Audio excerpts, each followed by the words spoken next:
क्या कभी आपने सोचा है कि विष पान करने के पश्चात भी महादेव देवों के देव महादेव कहलाते हैं, वही दूसरी ओर अमृत पान करने के पश्चात भी राहु और केतु असुर ही कहलाते हैं। क्यों? इसका कारण है भाव। आपके कर्मों के पीछे जो आपका भाव है अत्यंत महत्वपूर्ण है। इस संसार किसी व्यक्ति को वहीं से तो जानता है, कर्मों के पीछे उसके भाव से। यदि कोई परोपकार करे किंतु उसके पीछे उसका भाव स्वार्थ का हो, वो परोपकारी मनुष्य अपने आप ही अपना महत्व खो देता है। यदि आपके कर्म के पीछे आपका भाव उचित हो तो श्राप भी वरदान में परिवर्तित हो सकता है।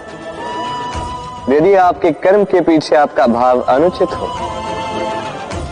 तो वरदान को श्राप का रूप लेने में अधिक समय नहीं लगता।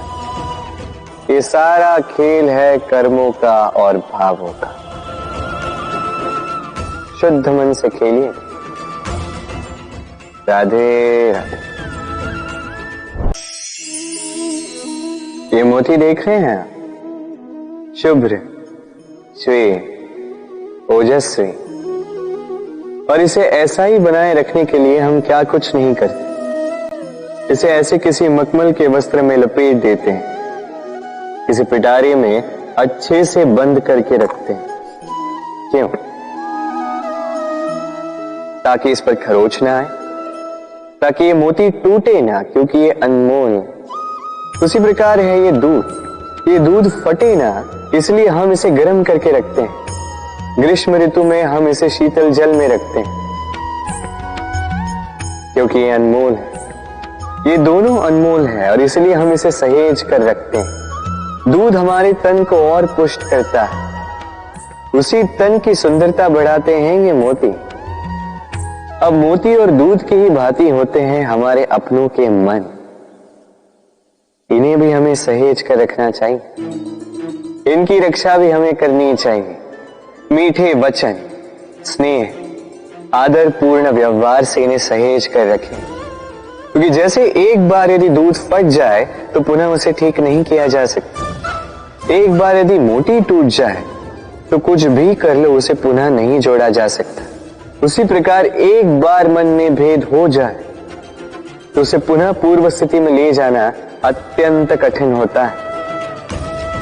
मन के मतों में भेद हो सकता है, किंतु मन में भेद नहीं होना चाहिए। इसलिए अपनों के मन सहेज कर रखें, क्योंकि ये अत्यंत अनमोल होते हैं। राधे राधे। राधा मुझसे कई बार पूछती है, ये मोह और प्रेम में अंतर क्या है? दाऊ भी समझ नहीं पाते। आपके मन में भी ये प्रश्न चल रहा होगा कि अंतर क्या है इस मोह में और इस प्रेम में। चलिए बड़ी सरलता से मैं आपको ये समझा देता हूं।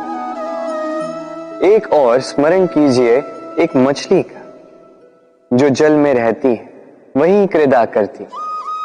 कभी गर्मी के कारण यदि वो जल सूखने लगे तो वो उसे छोड़कर नहीं जाती, वहीं रहती। भले ही जल कम होने के कारण वो वहां पर तड़प तड़प कर अपना प्राण त्याग दे, स्थान नहीं त्यागती। दूसरी ओर होता है भंवरा, जो किसी पुष्प के आसपास केवल तब तक मंडराता है जब तक उस पुष्प में रस हो। वो रस लुप्त, वहां वो भंवरा लुप्त। तो जो अंतर एक भंवरे में और मछली में, वही अंतर है मोह में और प्रेम। जो बिना कामना के, बिना लालच के किया जाए वो प्रेम, और जो कुछ पाने की अपेक्षा से किया जाए वो मोह। इसलिए त्याग दीजिए इस मोह को और मेरे साथ प्रेम से कहें, राधे राधे। सोचिए मैं क्या कर रहा हूं। मैं स्नान करने का प्रयास कर रहा हूं। इस सरोवर में मैं अपना प्रतिबिंब देख पा रहा हूं। अब यदि मैं अपने मन में ये विचार लाऊं कि मेरे प्रतिबिंब का स्नान करना, इसका अर्थ है मेरे शरीर का स्नान करना, तो क्या ये उचित होगा? क्या ऐसा होता है? नहीं, कदापि नहीं, क्योंकि आपका शरीर आपके वश में। जब तक आप अपना शरीर नहीं भिगाओगे तब तक आपका प्रतिबिंब नहीं भीगेगा। अब आप सोच रहे होंगे कि मैं ऐसी व्यर्थ की बातें कर ही क्यों रहा, क्योंकि इन बातों का नाता है हमारे जीवन में हमारे अनुभव से। हमारे जीवन में ये अनुभव अत्यंत महत्वपूर्ण होते हैं। कुछ लोग ऐसे होते हैं जो संकटों का सामना नहीं करना चाहते, कठिन परिस्थितियों का सामना नहीं करना चाहते, उनसे दूर भागते हैं और साथ ही ये आशा भी करते हैं कि बड़े से बड़े संकट का सामना करने का उनमें अनुभव स्वयं ही आ जाएगा, वो साहस अपने आप आ जाएगा। किंतु ऐसा नहीं होता। इसलिए संकटों का सामना करें, ना कि उनसे दूर भागे, क्योंकि यह अनुभव बैठे बिठाए तो नहीं आता। इसके लिए आपको उस मार्ग पे चलना होगा जहां संकट है, चुनौतियां हैं, कठिन परिस्थिति है, और इस मार्ग पर निडरता से चलना होगा, इनका सामना करना होगा। फिर देखिए, इस मार्ग में आपकी शक्ति, आपका साहस आपकी प्रतीक्षा कर रहे हैं। राधे राधे। बड़ी ऊंचाइयों पर पहुंचने के लिए हमें किसकी आवश्यकता होती है? अब इसका उत्तर बड़ा ही सरल है, सीढ़ियों की। अब इसमें एक गूढ़ रहस्य छिपा है। हम जब तेजी से सीढ़ियों पर चढ़ते हैं, यदि किसी को पीछे छोड़ दे तो क्या उसे देखकर हम उसे हीन समझ लेते हैं? क्या उसे हीन दृष्टि से देखते हैं? यदि किसी को धक्का देकर हम आगे बढ़े तो क्या उसे देखकर उसका उपहास बनाते हैं? यदि आपका उत्तर हां है तो ये बहुत बड़ी भूल है। आप सीढ़ियों में जिनसे भी मिले मधुर संबंध बनाए रखिएगा, स्नेहपूर्वक व्यवहार रखिएगा, विनम्र रहिएगा, क्योंकि जिस सीढ़ी से आप चढ़ रहे हैं, स्मरण रखिएगा, उसी सीढ़ी से पुनः आपको नीचे भी उतरना है। यदि ये सीढ़ी ही ना रही तो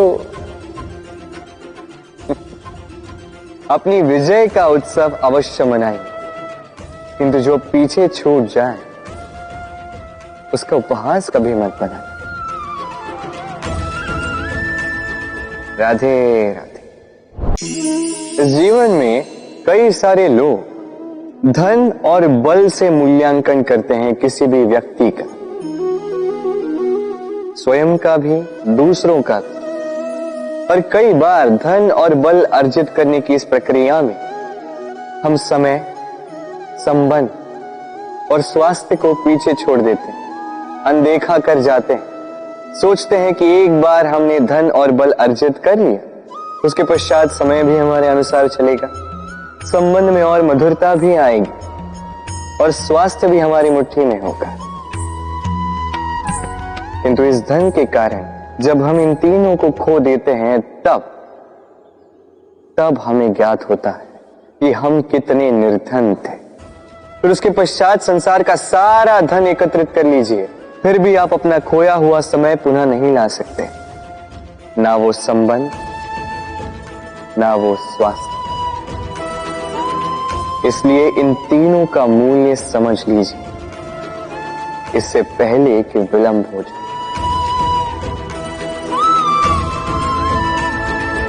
राधे राधे। प्रेम, हम सभी प्रेम करते हैं, प्रेम पाने का प्रयास करते हैं, और कई सारे लोग ऐसे भी होते हैं जो प्रेम प्राप्त कर भी लेते हैं, किंतु वहां से प्रारंभ होता है एक नया अध्याय। अचानक से दोनों प्रेमियों को कुछ अनुचित सा प्रतीत होता। अचानक से दोनों अपने अपने अस्तित्व को लेके असुरक्षित हो जाते। अब ऐसे में क्या किया जाए? देखिए, ये है हल्दी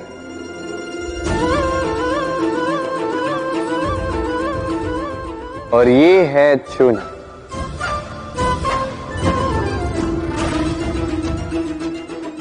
अब इसे देखिए, जब चूना और हल्दी साथ में मिलाया गया तो उन्होंने अपना अपना रंग त्याग दिया, एक नया ही रंग बना दिया।